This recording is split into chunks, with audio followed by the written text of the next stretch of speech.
Hi, folks. Hope you guys are doing okay. Um, does anybody have anything they want to share with the group before we get started?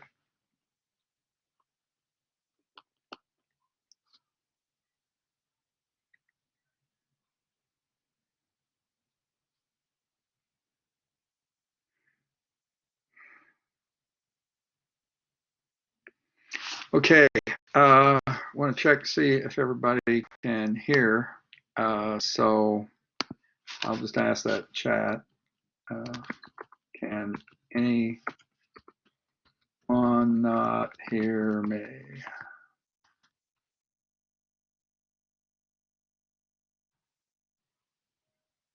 So looks like all you guys can hear me. So anybody have a question or a comment about the class? Yeah, Shaniqua, what's up? You can type or say it. Do you know if Triton is doing like a pass or fail? Like I know other universities are just doing pass or fail, or is Triton giving letter grades? As far as what they've told me, we're going to still be on letter grades. Okay, thank you. Previ- Previously, I'd ask about that one time for somebody, and what I was told was that we could not do pass fail there, and I was not told why, but so, and I haven't heard that we were going to be doing it for this semester. So that's what I know.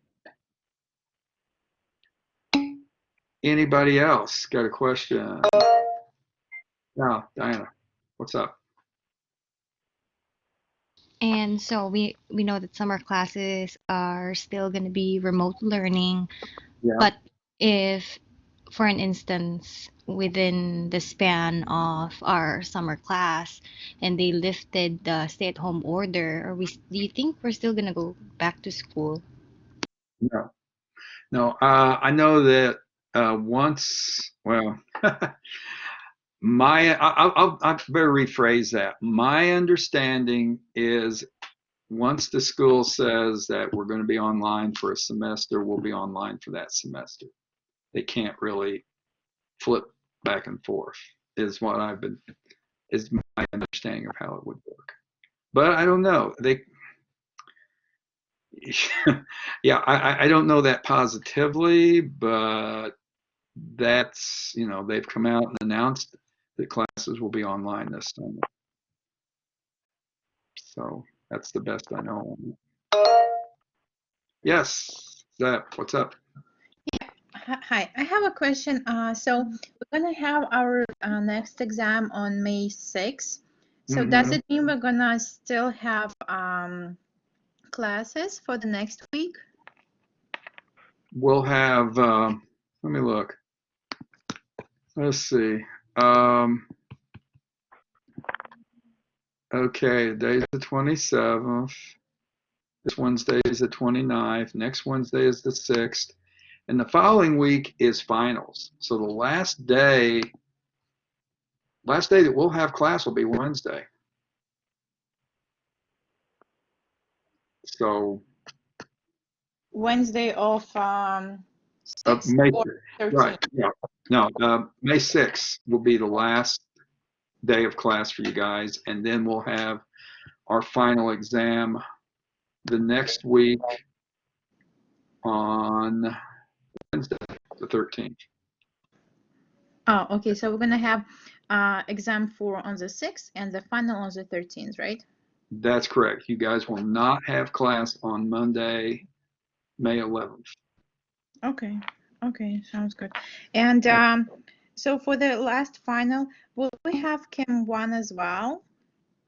Or just whatever we studied Oh, for the just what Chem? we did. Oh, no, no, no, no. Just what we did this semester only. Oh, okay. Because I remember for the last time, I remember you mentioned something, but it was before all the things started. Yeah, the standardized exam that we did use, before this semester had about like 5 or 6 questions that were from first semester, and I always made sure that everybody knew that stuff.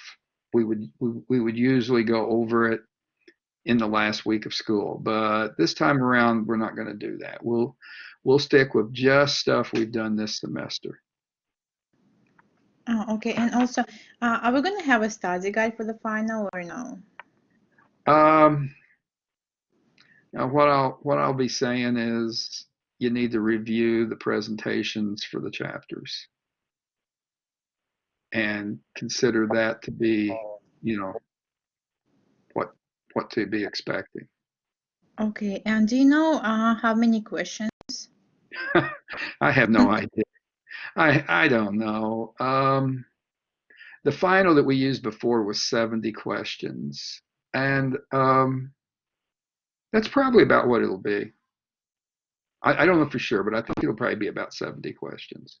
It'll take that many to evenly spread it out over all the chapters. Okay. And are we going to have another lab for the next week or no? This is ours the last This one. is it. This is you guys' last lab. So Okay. that means next Monday we'll have class, but it will be lecture. Oh, I see. Okay. Okay. And for the next Monday, can we do like a preview for the exam 4? Yeah, we can do some. Yeah, we can do some reviewing for that. Okay. Okay. Yeah. I think that's all for me. Thank you. Okay, no problem. Anybody else got a question?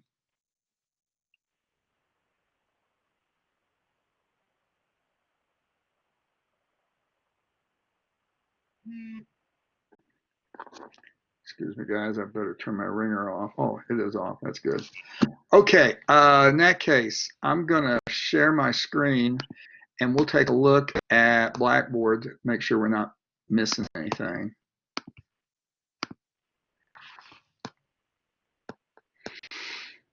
Okay. So we've already talked about exam 4. Let's see, it's going to be Wednesday, May 6th. In other words, a week from this Wednesday. It's going to focus on chapters 14, 15, and 16. There will be a few questions from the previous chapters, not very many. Be sure that you can do everything that was in the chapter presentations and in the worksheets, and there may be a few questions from the sapling assignments.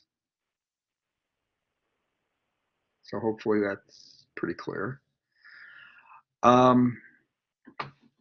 few people have had issues with being able to log into sapling. And I asked if you had an issue to email me. I still want you to do that. And then in your message, tell me what browser you're using. And of course, tell me you're in CHM141 section 702. Just, it makes it a little quicker for me than having to make sure I got you in the right place. And I'm sorry this is an issue. I am very angry with the sapling people, and I sent them a very, I don't know, a very hot email. I don't know what else to say. I really blasted them for letting it get like that. So, because we can't have this happening in the last couple of weeks of school. So anyway, I have not seen what the reply is, and so there's not much else I can say about it right now. They tried to hang the blame on Blackboard, but they couldn't give a specific reason. And then they tried to say that some people, if they switch browsers, then it starts working. So to not give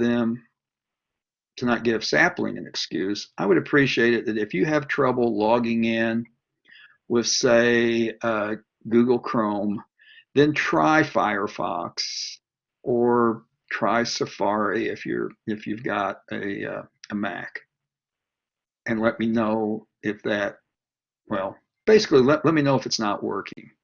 Okay. And when you let me know that, say, I tried the browsers I have and neither one of them would work. Okay. So sorry that's happening.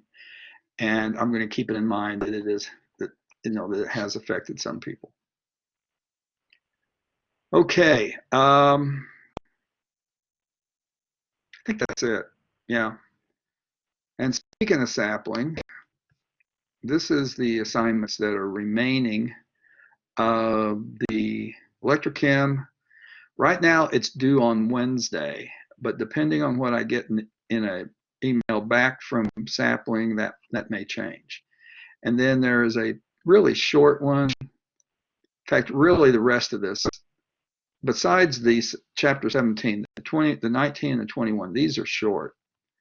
So there'll be a really brief one on nuclear chemistry, a really brief one on transition metals and coordination chemistry. So we're about done, but we still need to get through these. And the due dates may shift around some, although we're running out of semester. So can't really have you doing homework after the exam. So anyway, that's the story there. I think that's it. Anybody got a question or a comment?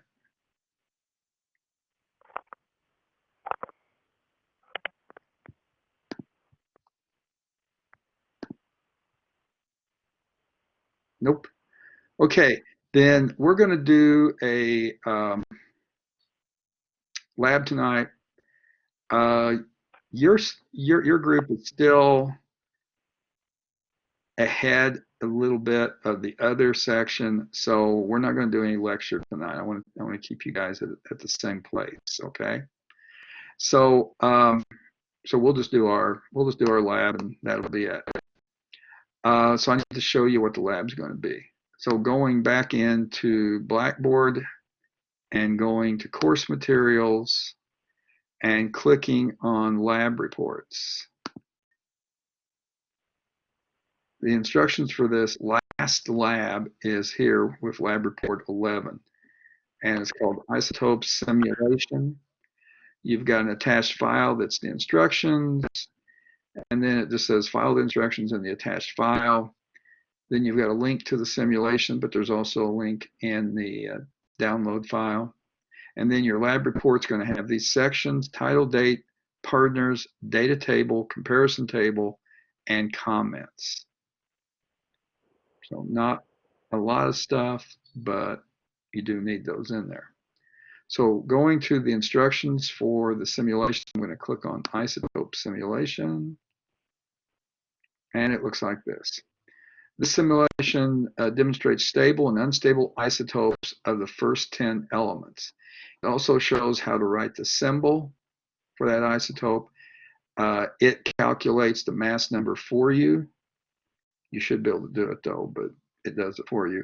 It will calculate the mass of that isotope in atomic mass units, or AMU, and it predicts the percent abundance in nature of that particular isotope.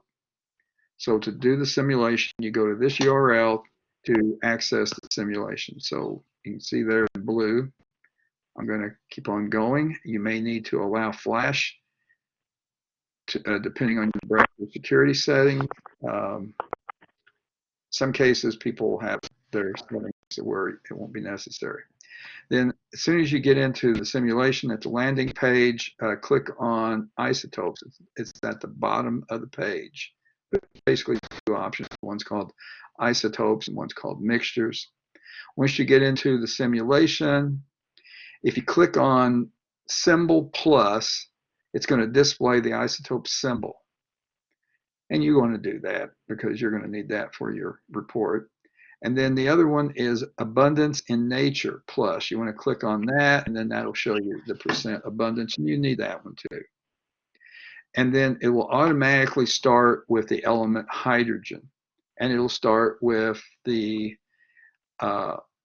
most abundant isotope of hydrogen. So it's going to be displayed on a hypothetical balance. They're trying to make it look like they can take the mass of a single atom. Of course, that's not possible. But anyway, and then it's going to show the mass, and the units for that balance can be toggled between the mass number, number of protons plus number of neutrons, or it can show the atomic mass, which is in atomic mass units, or AMU.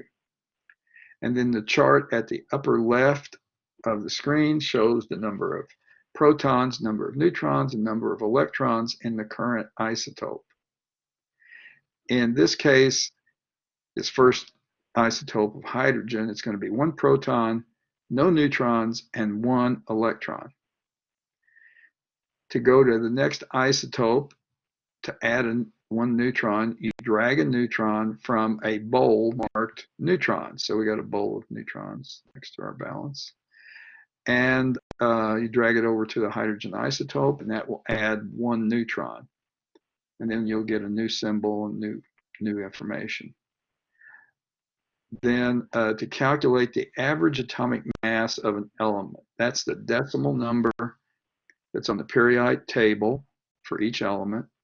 It's what you use when you're trying to calculate grams per mole, except the units change from AMU to grams per mole. And to calculate that for an element, you take the percent abundance and the atomic mass, and you're going to put those together for each isotope and then put all those together. So the average atomic mass is decimal value, like I said, each element. Formula for calculating is right below that. The average atomic mass, say for hydrogen, it's got the summation. It means you add these up for all the isotopes. So you take the percent abundance for the first isotope and its mass, multiply those together. Then you do the percent abundance and the mass for the next isotope. And then after you've done all of the occurring isotopes, you add those together, and that gives you the value. Says use this formula to calculate the average atomic mass from the simulation data. Repeat the simulation for the first 10 elements. That's what this simulation will do, the first 10 elements. And complete the data table. So here's the data table that you're completing. I've already got it in here, what you would do for hydrogen. So the element's name is hydrogen. The first isotope, you have a 1 over a 1 and the capital H. Now, the 1 and the two ones are supposed to be right above each other, above and below, but you can't really type it that way easily, so I didn't do it. So instead, you've got it looking like this, where I used a superscript and subscript. Then the mass number is 1. The number of protons is 1. Number of neutrons is 0. Number of electrons is 1. Get that from the simulation. The abundance of this isotope is 99.9885%. Its mass is 1.00783 atomic mass units. We take the 99.9885 and divide it by 100 because it's a percent, multiply it times the 1.0783, and you get 1.0077141. And we do the same thing for the next isotope. This one, you've got a 2 over a 1. So your mass is 2, and your atomic number is 1. So that's your number of protons. The neutrons is 1. This comes from the table. You got 1 electron. Its abundance is 0.0115%. Multiply that times its mass. You get this number over here, 0.002316. The next isotope we have here is 3 over 1 hydrogen. Mass number is 3, 1 proton, 2 neutrons, 1 electron, and it says the abundance is trace. Now obviously, since it is trace, you can't multiply it. So that's why there's a blank, because trace is not a number. If you try to add 1 more neutron, see, you've just added 2. If you tried to add a 3rd neutron, it's not going to have any abundance. It's going to just be a blank. And it's not going to display the atomic mass either. And so the situation there is that is not possible. That can't be done. So that's what it's showing you, is this doesn't exist. So anyway, we take the sums after we've multiplied together, add those together, you get 1.079457. Now, I got helium here on the next line. This is just to show you that the next element you're going to do is helium, and then you put all the information in for it, and then you just keep going, through your atomic numbers until you do the first 10. The comparison table is taking the data for hydrogen that we calculated, the 1.079457, and it's comparing it to what you have in a periodic table. Periodic table has 1.008. So that's coming from down here, periodic table, over here on the lower left. The difference between those two values is 0.0000543. So what you're going to be doing is showing the difference between what you're calculating and what is on the periodic table. And in some cases, it'll be like a really small number like this is. It may be a little bit larger for some of the other ones. And that's basically it. You just keep going until you've gone through all of the 10 elements. Now let's look at the simulation. So I'm going to click on the link here. Simulation opens up. Click on where it says isotopes. And it starts out, like I said, with hydrogen setting on the balance. And it says the mass number is 1. If I want to know the atomic mass, I can click the other button, and it toggles over to 1.00783. So that's where that number came from. Then we want to see the symbol, so I'm going to click on symbol, and now it's showing it. And we want to know the abundance, so I'm going to click on that. So the abundance for this isotope is 99.9885%. And all the other isotopes, there's so few that it's the thickness of a line in the pie chart. Now, if I want to add a neutron to it, I can go over to my bucket here of neutrons and pick one up and put it on there, and then that gives me the next isotope, and your numbers change. I can put on another neutron, my numbers change again, but it says trace, so you don't have anything to multiply it by as far as abundance goes. But it does give you an atomic mass. Now that's how far I want you to go, is where you're still getting an atomic mass, and the abundance, it's either going to say trace or it may say 0. But let's add one more neutron, and now the percent is 0. This means that this does not exist with that many neutrons, with 3 neutrons. And it's not showing you a value for atomic mass because it doesn't exist. Now when you're ready to change to a different element, I'm going to go up here and I'm going to click on carbon. And so there is first isotope of carbon, carbon 12. Its mass number would be 12. Its atomic mass is 12. The percent of that isotope is 98.93. I can start adding neutrons to it. And, you can just keep going that way. And you get to trace, and then you get to 0. And let's see if we can get one more on there. Oh, okay. You can go all the way. So you can put them all on there. Well, anyway, you want to go through all of the elements. So you're going from hydrogen to neon. Okay? Now, I'm going to stop sharing my screen and ask if there's a question.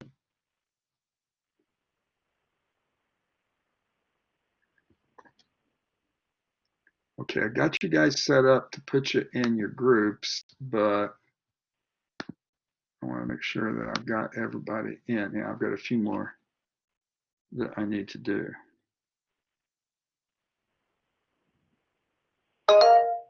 Yeah, Lily, what's up? For the comparison table, is that where we're just listing each of those elements and then kind of indicating like how many neutrons caused it to be trace or how many neutrons caused it to be 0?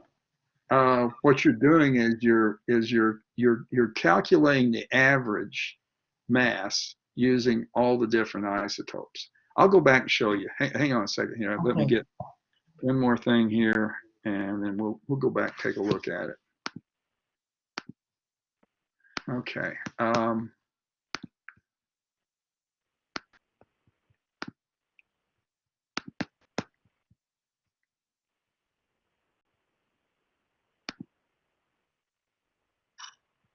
Okay, not there. Oh, I know what happened. Let's see. I need to be here. Okay, go back to instructions. Okay, here's what you're doing. Hydrogen has 3 isotopes. It's got, you know, first one has no neutrons, next one has 1 neutron, next one has 2 neutrons, and then I stopped because it was saying that those isotopes don't exist. It wasn't giving me any numbers. And then the value that you're using down here in your comparison table is from this right column. It says average atomic mass. And what you're doing is you're taking 99.9865 or 85, I'm sorry, and you're dividing that by 100 because it's a percent. And then you're multiplying that result times the 1.00783, and you're getting 1.0077141. And then we're taking the next isotope where we've added 1 neutron, and its abundance is 0.0115. We're going to divide that by 100 since it's the percent, and then we're going to multiply that result by the 2.01410. And the result of that is 0.00, let's see, 3 zeros, 0.0002316. And then we take the 1.0077141, we add it to the 0.0002316, and we get the 1.0079457. Does that make sense, Lily?